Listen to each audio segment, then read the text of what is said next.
சொர்க்கத்தில் இருக்கிறார். அப்ப நம்முடைய பகவதி தேவிக்கா இப்படி ஒரு நிலை என்று அவர்களுடைய மனக்கணக்குல வார்த்தையை விட்டாங்க.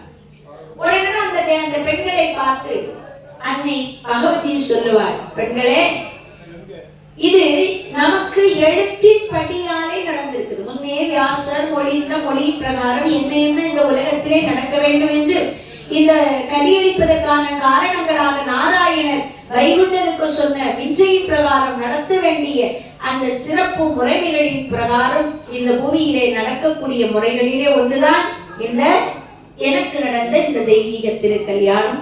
இது தலையை விதியான சிறப்பு. எனவே நீங்கள் இவரையும் சாதாரணமாக எண்ணிவிடக் கூடாது. நான் திருமணம் செய்து எனக்கு அருள்பாலித்தவர் கடந்த பொருள், இந்த உலகத்தை கடந்தவர், இந்த உலகத்திற்கு ஆதாரமானவர். அந்த பொருளை என்று முதலாக அவருக்கும் நீங்கள் எனக்கு சேவை செய்தது போல பணி செய்து நிற்க வேண்டும் என்று சொல்ல அந்த கன்னியர்கள் ஐயாவுக்கும் அந்த பகவதிக்கும் பணி செய்து நின்றார்கள். இப்படியாக பெற்ற உபதேசம் பெருநூல் முறைப்படியே தேவியரை உலகமறிய மனமுறிந்து இருக்கின்ற வேளையிலே எம்பெருமான் இனி தனுவை குறைக்க தனதுள் அகமடக்கி நடத்தும் நருட்கள் நல்ல அன்னம் ஈகிறதை இடத்தில் கொண்டு வந்து ஈங்கோ அப்படின்னு சொல்றார். அதாவது ஆடி வந்த ஆட்டத்தை எல்லாம் நிறைவு பண்ணி இனி அவதாரமானது நிறைவாக போகுது. அதற்கு முன்பு ஐயா சொல்றார், ஆங்காங்கு நடந்து கொண்டிருந்த தருண சிறப்புகளை இனி என்னுடைய இந்த தட்சணா பதித்தலத்திலே நீங்கள் கொண்டு வந்து நடத்துங்கப்பா. ஏன், நானும் உங்களோடு கூடியிருந்து அகம் மகிழ போகின்றேன் அப்படின்னு உடனே அந்த முறைகளை எல்லாம் நடத்தி இருக்கிறார்கள். அதற்கு பின்னாலே ஐயா சொல்றார், நான் வந்து என் பேரா நாட்டும் இனத்தாங்கல்களை நான் பார்க்கிறோம். அதனால நீங்க அந்த சிறப்புகளை நீங்கள் உங்கள் இடத்துல செய்யணும், நான் வர்றேன் அப்படின்னு. உடனே அதை கேட்டுக்கொண்டிருந்த மக்கள் எல்லாம் ரொம்ப ஆனந்தப்பட்டாங்க. ஏன், நம்ம ஐயாவை தேடி போறோம், சரி, ஐயாவே நம்மளை தேடி வர்றாருன்னா அதை விட ஆனந்தம் என்ன?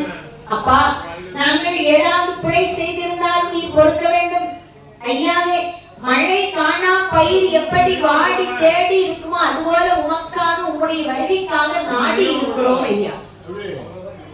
எனவே நாங்கள் ஏதாவது பிழை செய்திருந்தாலும் உம்முடைய பிள்ளைகள் நீர் அந்த பிழை பொறுத்து ஆண்டு கொள்ள வேண்டும் ஐயா.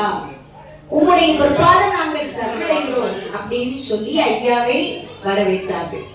எம்பெருமான் இதுவும் விஞ்சை பிரகாரம், அதாவது பெண்மணி சோறும் அருந்தி உலகம் அனுமுறை போல உற்ற விருந்தையும் அருந்தி இந்த முறைகளை எல்லாம் காட்சி திருநாமுறைகளை எல்லாம் நடத்தி இருக்கக்கூடிய அந்த விஞ்சையாக சொன்னார் இல்லையா, அதன் பிரகாரம் தான் இது என்ன செய்யறார், நடத்துறார்.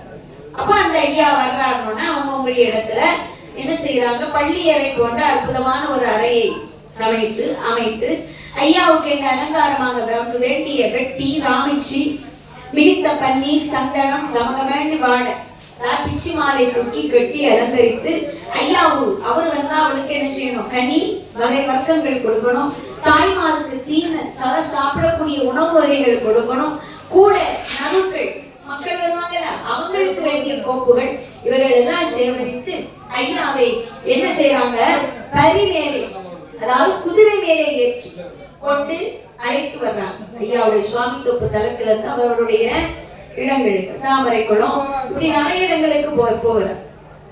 போய் அந்த விருந்து முறைகளை ஏற்கின்றார். ஒரு திருமணம் செய்தால் அந்த பெண்வழி சோறு விருந்து அனுப்புவாங்க இல்லையா, அந்த முறை போல ஐயா என்ன செய்கிறார், இந்த பாவனையில இந்த விருந்த ஏற்கின்றார்.